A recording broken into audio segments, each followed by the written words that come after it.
Blog Talk Radio. Welcome to the Nonprofit Coach with Ted Hart, the most listened to internet radio show in the nonprofit sector, dedicated to helping your charity succeed. It's no secret that combining online and offline techniques is the key to modern-day fundraising success, and practical advice is what you need. The Nonprofit Coach with Ted Hart is the perfect landing point to learn from experts around the world who provide advice you can use. Ted Hart is without a doubt one of the foremost nonprofit thought leaders, also a successful author. His books range from successful online fundraising to the use of social media and how to make your nonprofit green.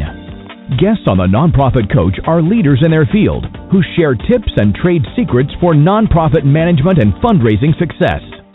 Ted lectures around the world, but now he's here for you. From the latest in charity news, technology, fundraising, and social networking, Ted and his guests help you and your organization move to greater levels of efficiency and fundraising success. This is a live call-in show. Add your voice by calling 347-324-3080. After the show, you can find all our podcasts at tedhart.com. Click on Radio. Don't forget to dial 347-324-3080. Now, welcome the host of the Nonprofit Coach, Ted Hart. And welcome to this latest edition of the Nonprofit Coach. Thank you so much for joining us today. We've got such an important show for you today, of course, leading into the holiday season. I want to tell you that today you are in for a treat. The Philanthropic Mind is the book. The author is Lidsky, and he is here with us today. We're going to start off the show, as we always do, with Page One News.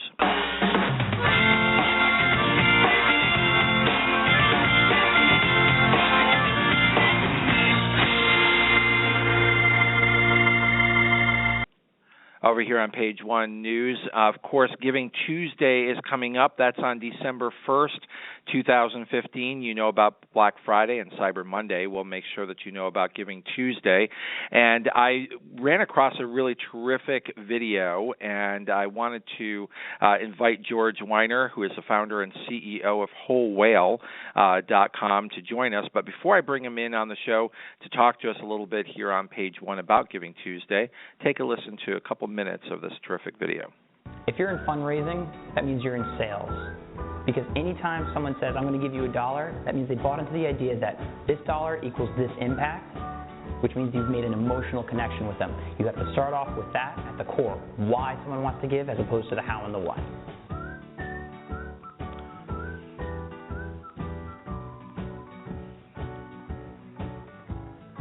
So let's talk about some tactics here. Hashtag Giving Tuesday is an example of a day of giving. It's fantastic because it creates urgency. We've got one day to do this, which means that there's a deadline. You can have people that are going to procrastinate, but they're going to try to donate in this time frame. It lets you test out different campaign ideas and really engage your supporters if you do it correctly. We've got 29 tips on this on Whole Whale's site for ideas for Giving Tuesday.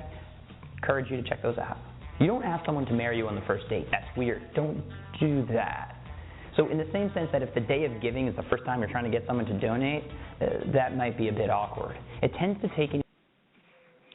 So, George Weiner, thank you for joining us. I wish I had time here on the show to just share this entire terrific video that you have. I know that it's over at WholeWhale.com. Welcome here to the Nonprofit Coach, George Weiner. Hey, thanks, Ted. Thrilled that you found us and love that you're sharing it with your audience. Well, Giving Tuesday, of course, just has been growing year after year, and it's such an important topic here on the Nonprofit Coach, always trying to give good tips on how to really do a good job on Giving Tuesday, which is not just about how many emails you can send out on one day. But tell us, from your perspective, and I know we don't have time, sorry, to go over 29 different really great tips that you have. They're just going to have to go to WholeWhale.com and watch it for themselves. Very entertaining, really very well done. But give us sort of some of your top tips, and why did you put this video together for Giving Tuesday? Big picture, I love what Giving Tuesday is trying to do, right? It's been around for a number of years, starting in 2012. It grew by 63% over the past year from 2013 to 2014, and it's a moment, right? It's a moment where we can say, as you just said, hey, look, there's Black Friday. We all love swarming the local something or another mart. Cyber Monday, sure, let's go click crazy. But, this is a moment where not-for-profits can really get together, build momentum around this. And so this is why I wanted to drive a lot of attention, best practice ideas for framing what we can really be doing with the day. And you know what? I've heard episodes on your show, and your audience gets it. The raw ingredients are there. But when you're talking about Giving Tuesday, it's important not to sort of get caught in the fray of, look, it's a busy day, and all we have to do is participate on this hashtag, and the money will come. In honest, look, the average amount that a nonprofit is raising is between $3,000 and $4,000 on the given day, but it's an opportunity to start the conversation of the giving season. And so if you couch it in that, there's some then fun things that you can do to experiment with it. I think using it as sort of the kickoff to the giving season, the philanthropic season, is really a terrific way to view Giving Tuesday. It's also a wonderful day to say thank you, right?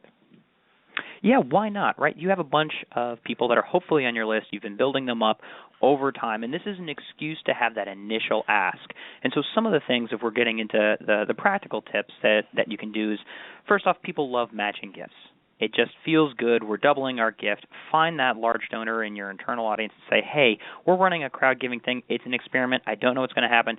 Do you have, 15,000? Do you have 10,000 just to match up this amount? We don't even know if we'll get there. And that'll just start the rallying. Then you can use some other things like social norming and price anchoring that we like to talk about. So the average gift donation amount thereabouts in 2014 was around $140, $150. This is according to Blackbaud stats. And so you can say the average amount, and this is a very subtle way of when you're designing that form and that page for Giving Tuesday, to have the auto-click just go to a certain level. Again, this is an audience that you're potentially warming. If you think you're going to find a whole bunch of new people, you may be a little bit misled. Well, George Weiner, you have terrific insight into the philanthropic mind, which is the topic of the book that we're going to be spending the rest of the show on today. I want to encourage my listeners to go to wholewhale.com, watch this video, get to know the work of George Weiner, the founder and CEO there. And George, I know that I had a chance to speak to our producer, Diane Peach, and told her we need to find a time to have you come back and give you more time on the show to share your great insights and tips. But thank you for joining us here on page one of the Nonprofit Coach today. Hey, Ted, thanks so much. And a final reminder, the only way to fail on Giving Tuesday is by not measuring the results. So pay attention to those numbers. You got it. Very good advice. Thank you. And we're going to head right on over to page two.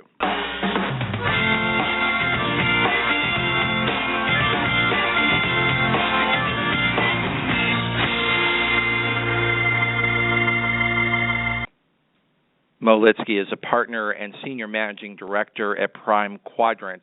Prior to Prime Quadrant, Mo was a co-founder and owner of TMX Inc. More importantly, at least from my perspective, he has been involved with philanthropy for a number of years. He continues to sit on the boards of directors of several not-for-profit organizations, including CJPAC, Jerusalem College for Technology, Hebrew University, and most importantly for me as the president of CAF Canada and CEO of CAF America, is he currently serves on the board of directors of CAFCanada.ca and serves as our treasurer. He also serves as an investment policy advisor for Canada Gives Foundation and the chair of the Prime Quadrant Foundation. This guy really knows his stuff when it comes to philanthropy, and I am thrilled to welcome him here as our guest on the Nonprofit Coach to share with us the incredible insights in this book, The Philanthropic Mind. Welcome to the Nonprofit Coach, Mo Lidsky. Thank you, Ted. Pleasure to join you. Thank you very much for having me. What an incredible piece of work you have created here with this book. It's really a pleasure to read. Anyone who cares about philanthropy, of course, one of the things that every development officer, every nonprofit executive wants to do is to get inside that philanthropist's mind, to know how they tick, what they're looking for. And you've learned a lot, and you've shared a lot in this book. I'm going to, first of all, ask you, the genesis of this book and why write this book, The Philanthropic Mind. All right, sure. So for starters, it wasn't just my idea. This was a project of with my co-author, Chuck English. But my personal inspiration for this book came when I was thrust into the role of a CEO of a nonprofit organization some 10 years ago. And without having any background in fundraising, I went to a local bookstore, and there were many fantastic books from brilliant consultants, such as yourself, and all of your great books, which I read cover to cover. But what I found was that none of these books actually came from the philanthropists themselves, and I was much more interested in hearing their thoughts on how they wanted to be solicited rather than from the third party. So that really started the genesis of conversations that eventually evolved into the Philanthropic Mind. And in developing this concept of philanthropic mind, obviously to really tell the story, you had to actually sit down and interview, and you have some very prominent philanthropists. How did you get the access? Somehow that's the first question everybody asks. I will tell you it wasn't necessarily easy, but it happens to be individuals with whom I've had either a charitable or business or social relationship. And I guess the prevailing theme throughout the book, which is relationships and people, is the same way that I ended up getting all of the interviews, conversations, and the same reason that they all gave me the time of day. Well, and they certainly did. The insights that you gained that we're going to share today, which is just perfect timing in this day that we're all preparing for Giving Tuesday, the start of the philanthropic season. This is really perfect for getting all of our listeners here today to really sort of get their heads in the right place in terms of the discussions and conversations that they're going to have and need to have over the next several weeks in preparing for a fantastic and successful year end for their year. So I want to start off by sharing something from your book that I just think is so powerful and frames much of the discussion that I want to have with you today, because I think you have cracked a little bit of a code here. It says, for decades, researchers have been dwelling on the question of why philanthropists give. Academics have conducted thousands of experiments, and in 2011, scholars Renee Becker and Pamela Weipking surveyed over 500 peer-reviewed articles and studies of philanthropy. Their articles were from a wide range of disciplines, including economics, marketing, social psychology, political science, anthropology, and even neurology. Yet virtually every paper on the subject concluded with the researcher being unable to develop a satisfactory theory of donor behavior. It reflects a complicated set of motivations not easily summed up in a single formula. And I think that sort of frames your book, because all of these philanthropists who are speaking to us through your book, one of the things that I sort of got from them was they would like to be understood. Mm-hmm. Yeah, I mean, precisely. I think that if somebody asked me at the end of the day, what was the one thing that someone takes away from reading it, I would say it really does come down to people and passion. And, there's a lot more that we could and should and will cover, but people and passion, I mean, when you have the right people bringing you to the table, when it's the trust and the integrity that you could leverage from other relationships, and you could focus on the philanthropist as individuals, as a human being, you and I, same needs, desires, aspirations, and keeping them in mind in every conversation, as opposed to the cause, the organization, what have you, and effectively back-ending into the cause, that tends to yield the highest results, the most produce the most successful results.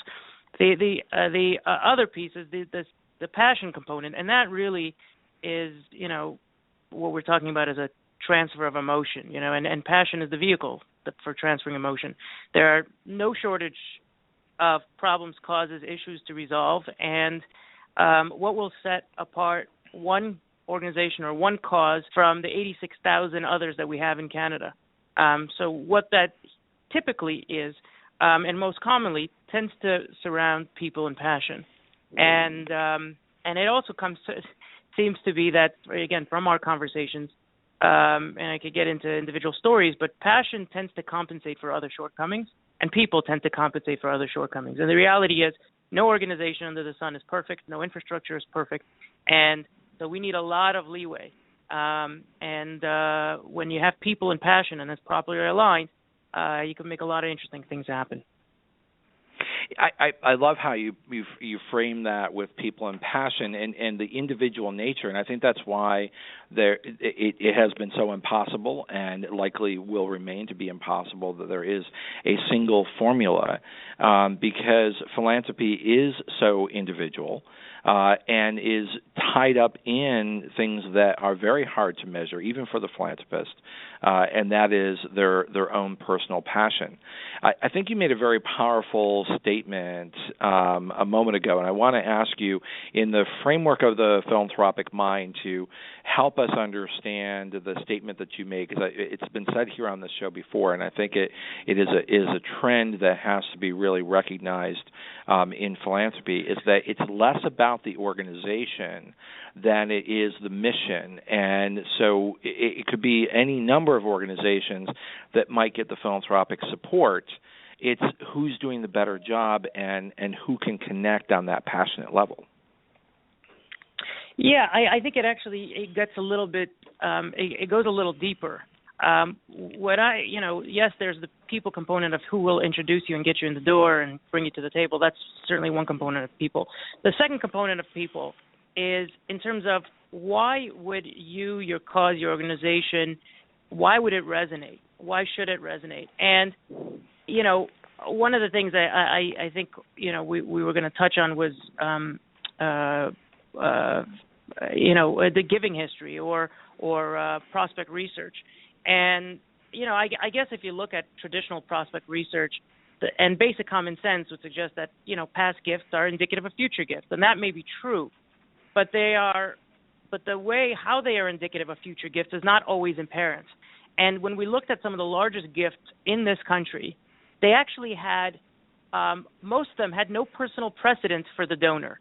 In other words, in one example, somebody named one example in the book, and I think it's in the earlier pages, that someone named a Shakespearean amphitheater, and they gave, but they have limited interest in Shakespeare. Their real interest was in advancing the legacy of the Stratford, the town from where this amphitheater is located, and the fact that the amphitheater happens to be where both of the parents are from. So it was this deeply personal connection, not to Shakespeare, not to the amphitheater, and in truth, not even to the town, but to the family and how much it would have meant to the parents. And what that means is that prospect research, it cannot be simply about the what has been done in the past, but more importantly, must include the why. And the why is always a very deeply personal reason or cause. I love that story, and I do want to talk more about that because that's a great case study that you have in the book, and another reason why people should get your book and read it.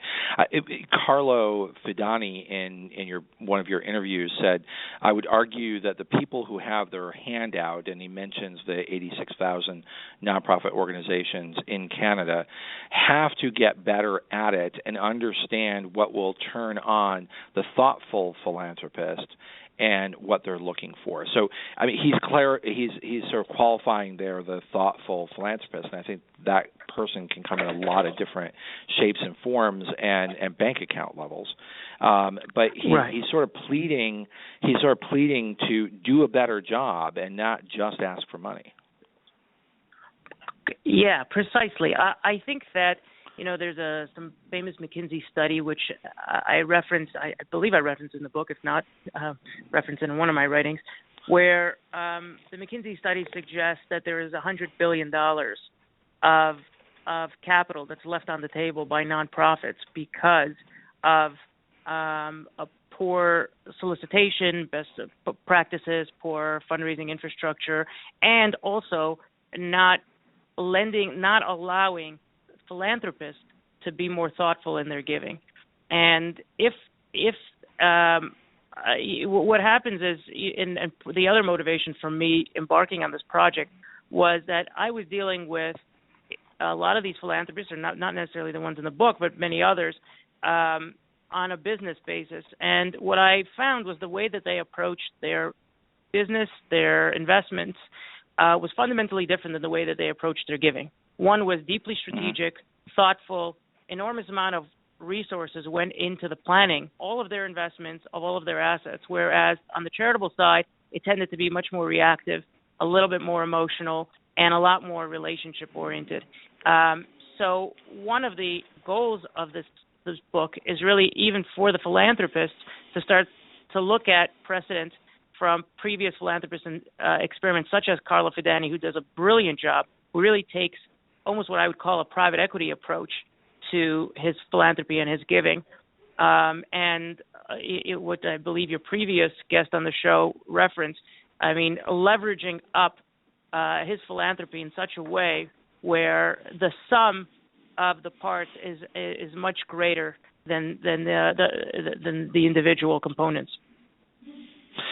Going back to the story that you had mentioned before, Kelly Megan, who is the president of the T.R. Megan Family Foundation, and the philanthropy that they have given, which has made an incredible difference to Stratford.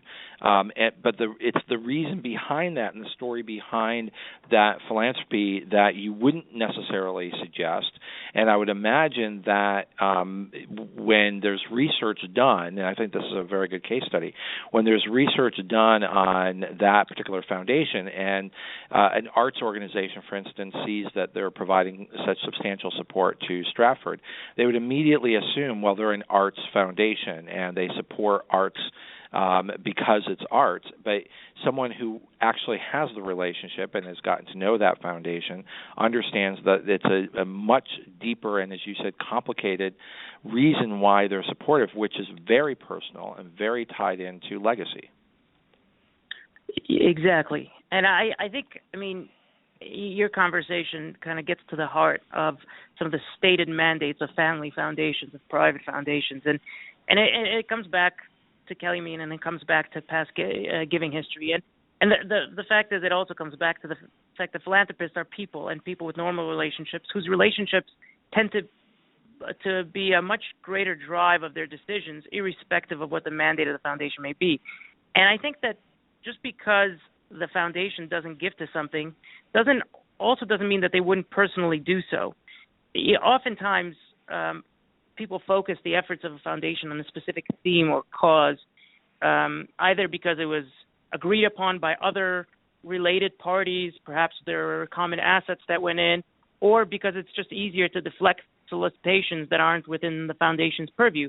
But the reality is, and it's, as we have seen from all of our interviews, there are exceptions to every rule, and personal interests and passions of these individuals are usually quite diverse, and their giving is commensurate.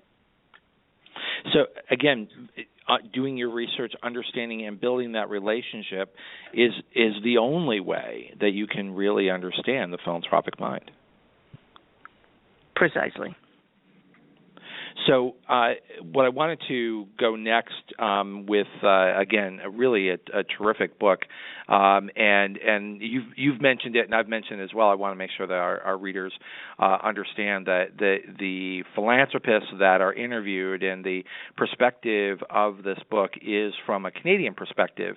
But I know that, Mo, you're very familiar with U.S. American philanthropy, and I think a lot of what's learned in this book and the messages, would be mirrored in similar kind of approach from America, because I think Canada and the U.S. are very similar. There may be some differences here, but I think philanthropists in this entire book have a theme here of wanting to be understood, wanting to be valued for their philanthropy, and I think almost challenging themselves to be more strategic. Yeah, precisely. I'll tell you, just you referenced the U.S.-Canada divide. It didn't really come up in the research for the book, but just from personal experience, we had an effort here to engage local philanthropists, Canadian philanthropists, in Buffett's pledge, in his giving pledge. And what we found interesting, observing, kind of looking over south of the border, where there was a lot of billionaire philanthropists that were kind of clamming to participate and get their name out there. First of all, A, as a billionaire, and B, as somebody who's giving away half their estate to charity. Where when we try to aggregate this group on this side of the border in Canada, there was, reluctance would be an understatement. Nobody wanted anybody to know how much they have. So there's just a different sensitivity in terms of how public people are with their giving, and that also translates into recognition. But in general, the same principles hold true. And when it comes to strategy and thoughtfulness and having an impact and being a positive example to their children, and feeling like they're in a community of givers, everybody tends to have the same general objectives. It's just how they manifest and express those objectives and personal interests that's profoundly different from one to the other. And really is important for development officers and nonprofit executives to understand. But we're going to take just a real quick break here, and when we come back, I wanted to ask you to focus in a little bit on Lawrence Bloomberg and the whole notion of accountability and setting requirements and the role of the philanthropist in helping guide the charity in the use of their donated funds. And we'll be right back.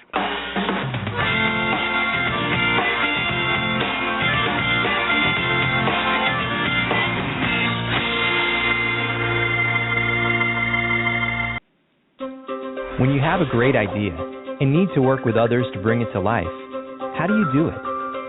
Sometimes it's tough because the people you work with are in different places, with different schedules, using different devices.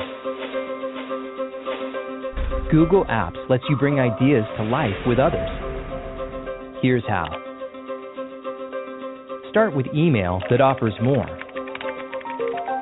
Gmail does more than send and receive emails. It connects people and lets you chat instantly while viewing a snapshot of your team's relevant activities and access to everything they shared with you.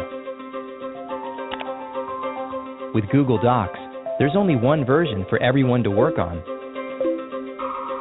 Share easily with the right people without email attachments or compatibility hassles. And work together on the same docs at the same time, in a way that simply makes sense. Edit and interact easily with integrated social commenting.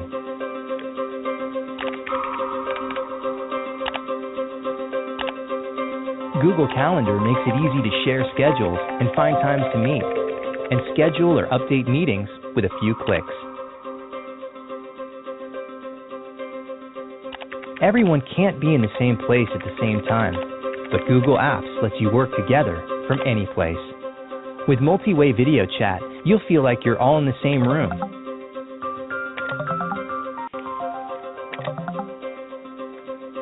While screen sharing and integration with Google Docs lets you work with more people from anywhere, on any device, even on your mobile phone or tablet. Work with any team at any time, from any place, on any device. Google Apps. Work in the future, today. To learn more, go to google.com/apps. A couple of programming notes here to get your calendar out. We are on a break for next week.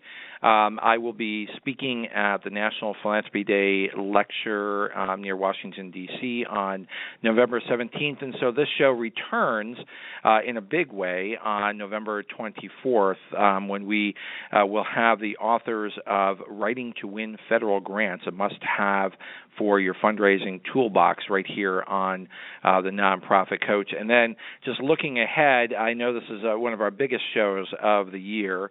I wanted to to let you know that K Sprinkle Grace will be back for our big holiday show on December 8th at 12 noon Eastern. So make sure you mark your calendar for this year's opportunity to speak with K Sprinkle Grace. Remember, our podcasts and archives are always available 24 hours a day at tedhart.com. Click on radio links. If you're listening live today, the phone lines are open. Call in and ask a question by dialing 347-324-3080. Now, back to the Nonprofit Coach with Ted Hart. And we are back here live on the Nonprofit Coach with Mo Lidsky, the co-author of The Philanthropic Mind, Canada's top donors. And I also want to make note that you can ask questions over in the chat room. You can also email us your questions at tedhart@tedhart.com. So, Mo, we're back here, and I wondered if you would share with us what is learned from Lawrence Bloomberg and this whole notion of accountability from the philanthropist point of view. Okay, so it's a great question. I think that goes to the heart of, and I believe you're referencing the chapter on embracing the difficult donor. And so the question has been posed to me in a number of different contexts. Well, one of the messages, the key messages we try to get across is that the most difficult donors that you have are often the ones where you have the most potential. And yes, this is a business. Philanthropy is a business in which you need to develop a PhD in emotional intelligence and learn how to accommodate a variety of individuals. But if you could work with difficult people, it pays off in spades. And it's not difficult. I don't mean difficult, demanding in terms of making your life miserable.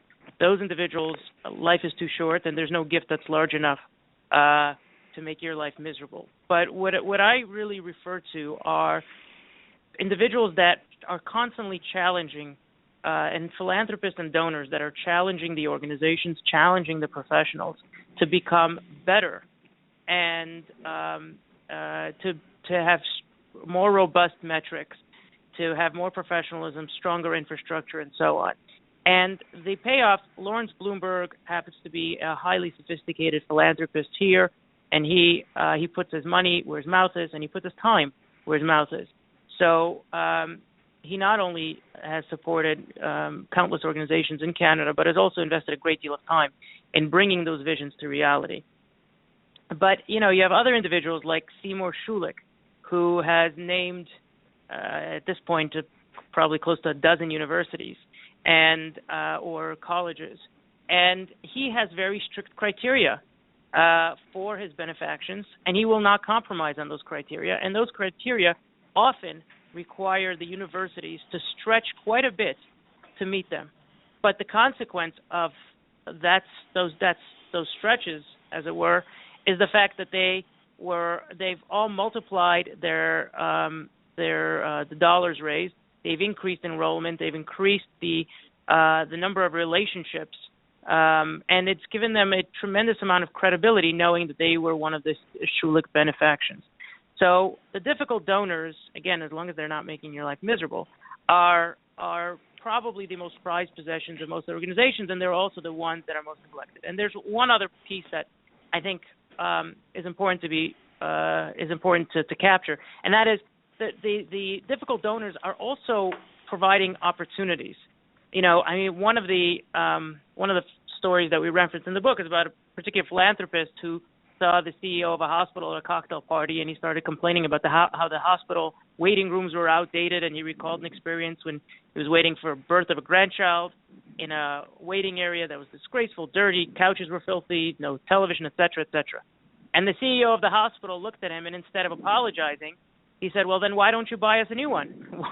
Why don't you pay for us to make a nice waiting room? And if you want one and if you think it's important, please do it for us. We'd greatly appreciate it. And the philanthropist, though slightly, obviously taken aback, responded, okay. So yeah. I think that having donors that are challenging you, that are difficult, first of all, it shows that they have a tremendous amount of fire, which could be leveraged to the benefit of the organization. And secondly, they may be the most valuable asset that the organization has. Well, and I think as you, I think you're sharing with us the notion of a difficult donor or demanding donor comes in a variety of different flavors and sort of intensities. And my experience is that they tend to come from a couple of different viewpoints. One is that they may lack the trust in the nonprofit, but they have interest in the mission. So part of their philanthropy is actually a desire on their part to see the nonprofit improve. And that through the power of their philanthropy, and I think in a very strategic way, what they want to do is they want to have more impact than just the money that they're giving, but they want to see the organization become a very good steward of their money, and they have very specific criteria in some cases. But certainly, even if it doesn't come as sort of a checklist, they certainly have expectations that need to be met if, in fact, you're going to want that donor to do two very important things. That is, potentially to give again, but even more importantly, to tell all of their friends what a great experience they had in being a donor, because the worst thing that can happen to a nonprofit is to get it wrong and to have that philanthropist then tell all their friends how their money was squandered or how they were mistreated as a donor. So getting the relationship right is so important. But I think it also comes from a different perspective. So sometimes I think it comes from this notion of not necessarily having the trust in the nonprofit's inherent ability to be a good steward and wanting to change that dynamic. The other comes from the perspective of the donor having the trust and wanting to inspire the organization to be greater than maybe they could envision themselves to be. Right. I would agree with that. I think the demanding donor. So part of the relationship and part of the understanding that I think you're helping really couch the question, but also provide part of the answer to in the philanthropic mind, is to really understand where your donor is coming from, and to be very clear on what that relationship is. Because I think any ambiguity in that relationship, anything left unsaid, potentially leaves it open for disappointment on one side or the other. Precisely. And again, what's interesting about that is, and I think the nonprofit sector is unique in the sense that unlike accounting, finance, law, engineering, or any traditional, any common fields, people come into the nonprofit sector from everywhere, from the arts, from the sciences, from education, from anywhere. And it's not as if they've got, as if the lion's share of the industry has been trained and received masters and PhDs in nonprofit management. That's still a very small subset. So what ends up happening is there's a lot of learning on the fly. And what was interesting is a lot of, even demanding donors, and those that require metrics, those that require, are very strict on accountability, are often very forgiving when things don't go well, because they are familiar with things not going well in their business. No business has everything going well, and there are even, we had some hysterical stories of things that didn't go well when there was no reason to forgive them. I think it was one case when somebody named a gymnasium, and when they went to see the organization, they on their first visit, they showed them the building.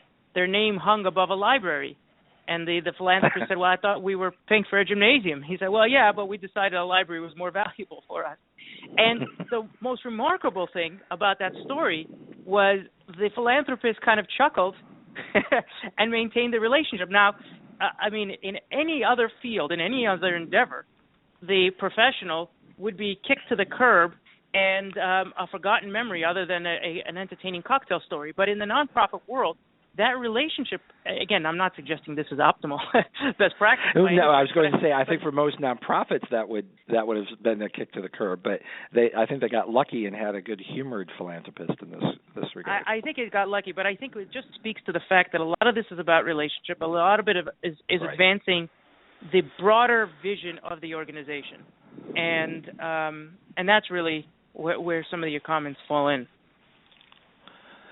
So, what do you think from having had the opportunity to actually sit down with all these philanthropists and really, get within their mind and understand? Are there common themes across the board that is common to every philanthropist that we can take away, or is it as fragmented as the individuals? Good question. So I think the one common, I will tell you one thing that we asked as many questions as we could get away asking. I mean, 40, 50 would probably be underestimating it. But one of the questions that was fairly consistent, which was remarkable, was we asked if there were any regrets. Did any philanthropists have any regrets in their own kind of giving careers, as it were? And across the board, every single one of them said no. Across the board, I believe they all said it with utmost sincerity, and I believe they all meant it. And many of them qualified by saying that my only regret is I wish I had either given more or I had started giving earlier in my life. And in fact, I mean, if you think about that, I mean, that it's just a remarkable consistency. I mean, it's probably like children. I don't know how many people say that they would regret having their children. It's. But once you may think twice before, but once you have it, it's such a beautiful experience that you were hoping for more, or perhaps wish you'd done it a little sooner. And from time to time, I would hear stories, and Chuck and I would hear stories in the context of our interviews of philanthropists that were whose arms were twisted to go to events or twisted into giving something or supporting something, and then subsequently they, after being at the event, they just determined they did not give enough money.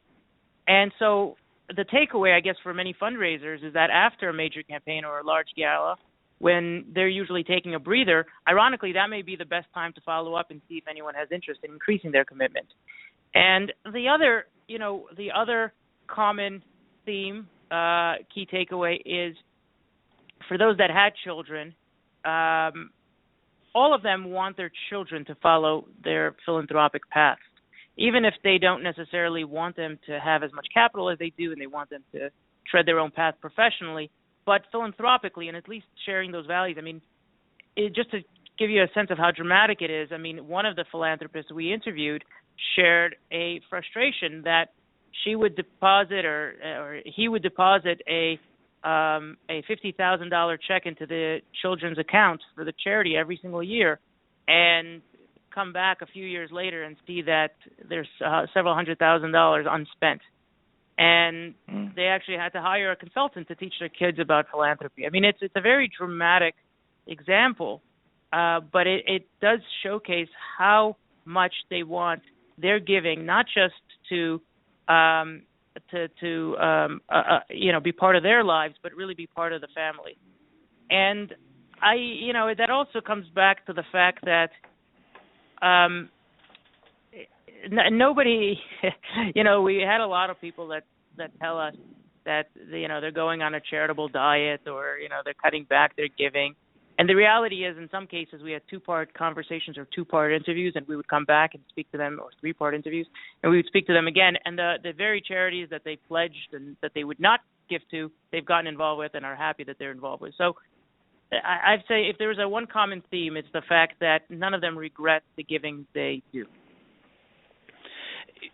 In the not regretting, were there themes on what they liked that charities would do?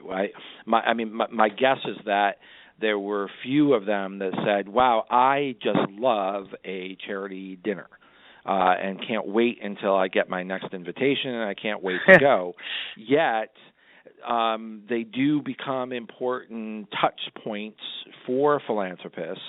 So what are charities getting right that the philanthropists like, and what are they getting right that maybe philanthropists don't care so much for, but works?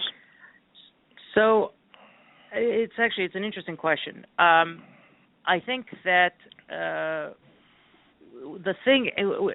irony was that there was a certain paradox, and again, we referenced this quite extensively in the book, and that everybody we spoke to said that they have more money than time. I mean, whether they said it overtly or implied it, the fact is they were all claimed how limited their time was. And ironically, they all believe that to be able to, that for them to give something major, they would have to be involved with it by virtue of their time.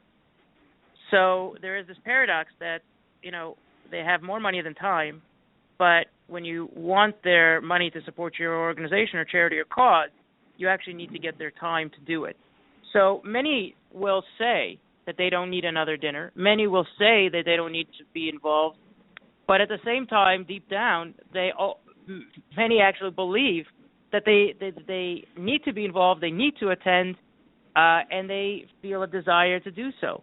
So we were constantly getting this, and I don't think anybody was insincere. I just think that, we were getting these mixed messages from just about everybody we spoke to. The other thing, I think looking at it from a fundraiser's point of view is, I think for a lot of professionals, they kind of experience that sort of philanthropist of two minds, and maneuvering through that can oftentimes be the full-time job.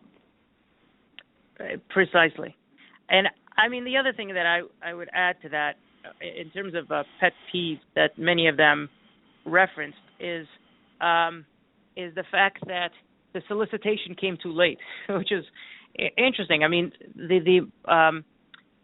many have mentioned that one of the most annoying things is when they are being wined and dined and not asked for something, because they're not stupid. They're well aware, and the anxiety that's built up is actually less pleasant than having the ask be out on the table as quickly as possible. Mm-hmm. And so I think that ended up being fairly consistent. As much as they were afraid of the ask, they also welcomed it and would rather see it come sooner than later.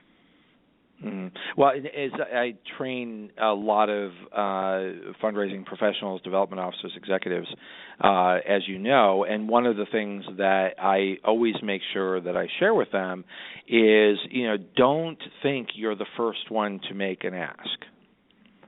And right. So how well you do is really partly measured by those who have come before you, who may have horribly missed the mark, and part of your success may be in getting it right or being respectful in the ask. But don't waste right. their time in making it seem like it's all about the romance, when the details of the philanthropic endeavor are really at the heart of the issue of making an investment. Precisely. I think the investment piece is actually it kind of brings to mind another topic, which because you asked me earlier, where could nonprofit professionals maximize their impact. I think that one of the areas that nonprofit professionals fall short, or at least fail to fully recognize their potential, is appealing to both the businessman or woman and the philanthropist. So I think that fundraisers, I'm not sure that, again, I'm painting a very broad brush, and there are great exceptions, but fundraisers often don't realize that philanthropists have several budgets they could pull from. We talked about the foundation, we talked their personal dollars, their business dollars, their marketing dollars, et cetera, et cetera. And philanthropists will greatly increase their commitments if it advances one of their other interests in their lives. And once you could align a particular either personal or business interest, nothing to do with the foundation, nothing to do with their giving history, with their philanthropy, you've automatically expanded the pool of accessible capital. Because now it's not just a charity budget you're plugging into. You're now plugging into the marketing, business development, or any other budget that they may, or entertainment budget they may have, and we give many examples of that in the book. Yeah, and I think that is a very important point. And again, that is incumbent upon you to get to know the philanthropist and to remain flexible in your approach. I think part of what sometimes paralyzes the fundraising professional, the nonprofit executive, is sort of the never-ending search for more data to get the perfect ask. And I think the perfect ask is only in the mind of the philanthropist. So it's really about outlining the scope of the project and allowing the philanthropist to imagine themselves to be part of that and to allow the discussion to guide the ask rather than going in for the ask. What do you think of those two approaches? Yeah, I mean, it keeps coming back to all the points that we have referenced so far.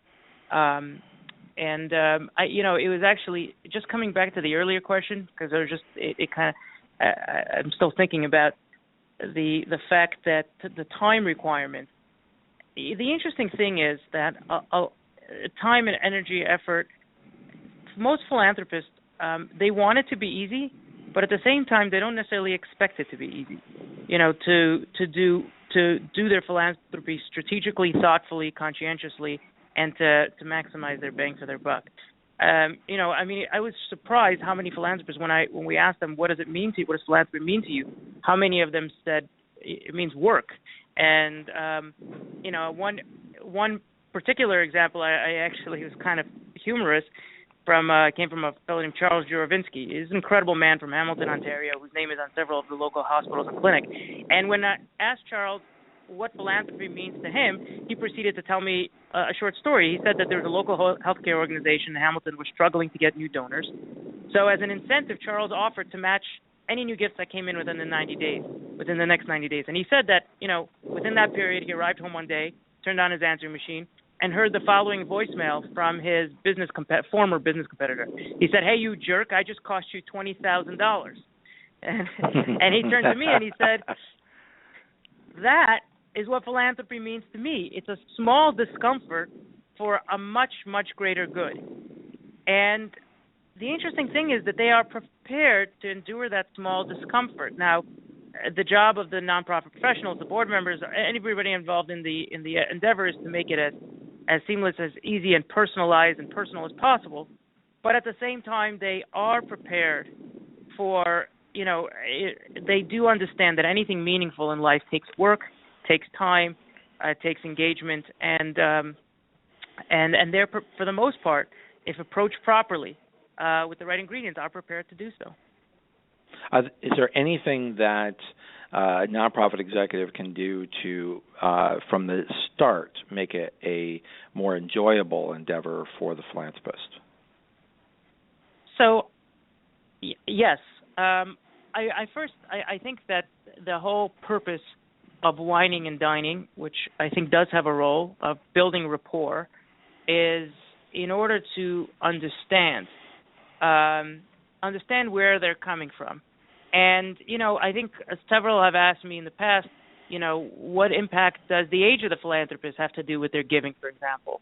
The short answer is it's less to do with age and stage and more to do with where they're coming from, which generation they are from. I mean, that has a lot to do with it. And whether or not they were the actual wealth creators or they're the wealth stewards.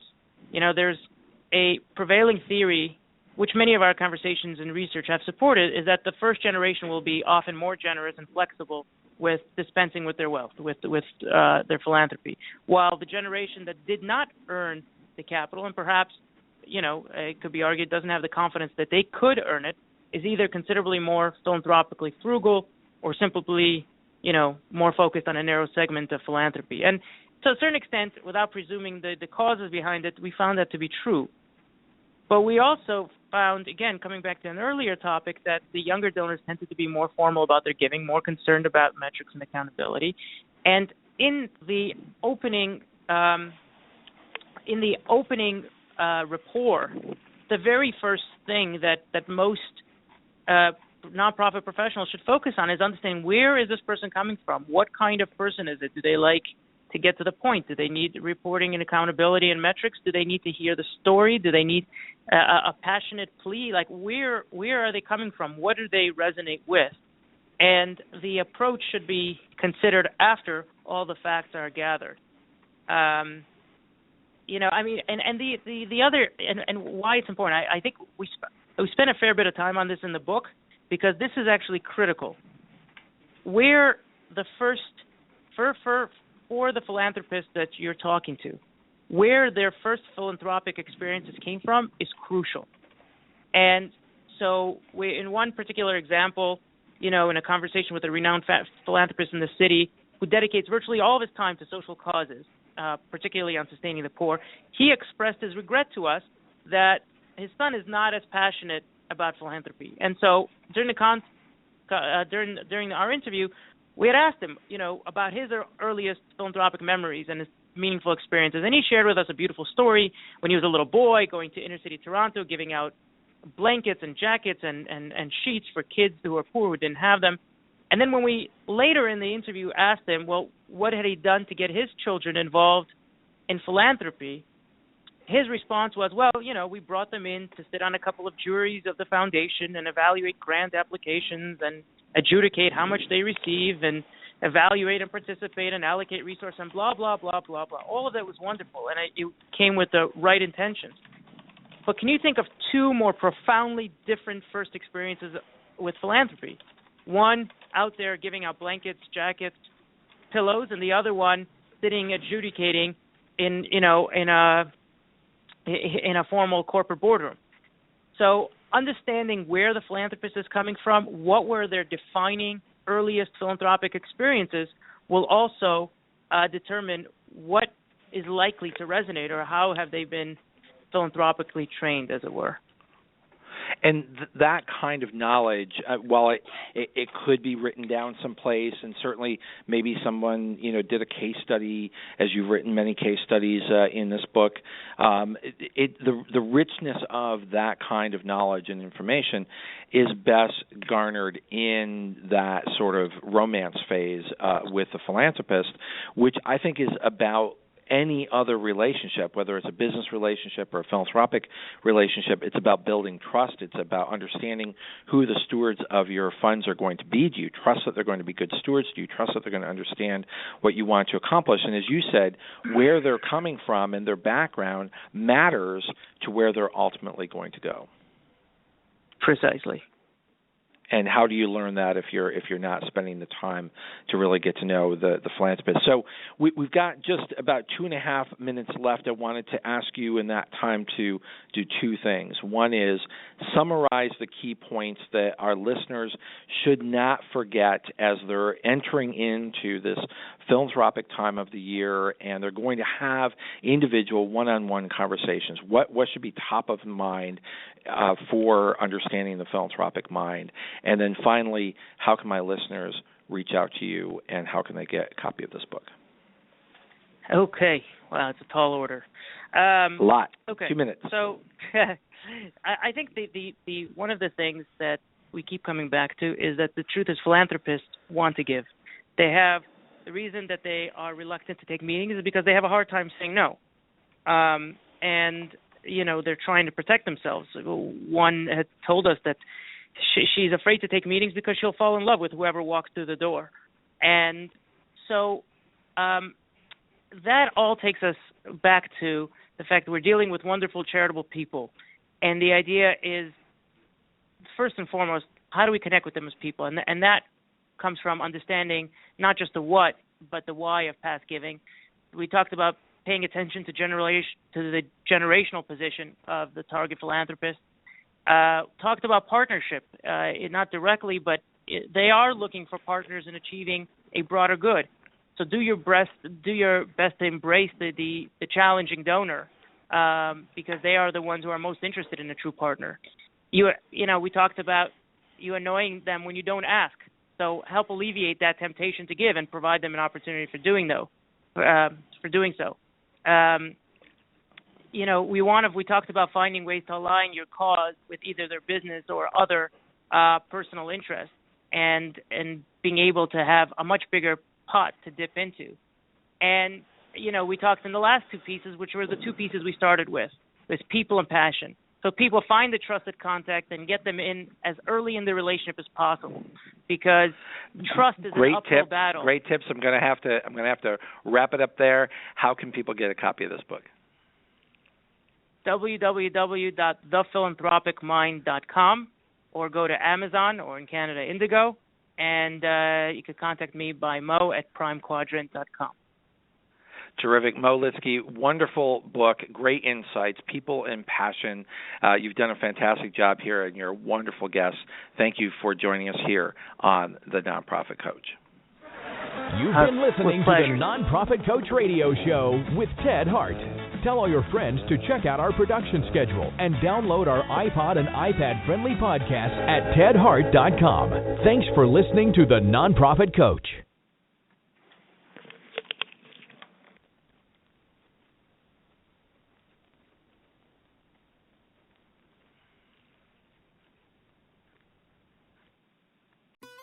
Listen, everyone makes messes. It's just a part of life. And the bigger you live, the bigger the mess, if you know what I mean. That's why you need Fabuloso. With twice the active cleaning ingredients, it just completely takes the drama out of any mess. It smells great while you clean. The only way to describe it is the scent of passion. And once you're done cleaning, it lasts so long. You know, if you make a mess, you can get your home dramatically clean with Fabuloso. No worries.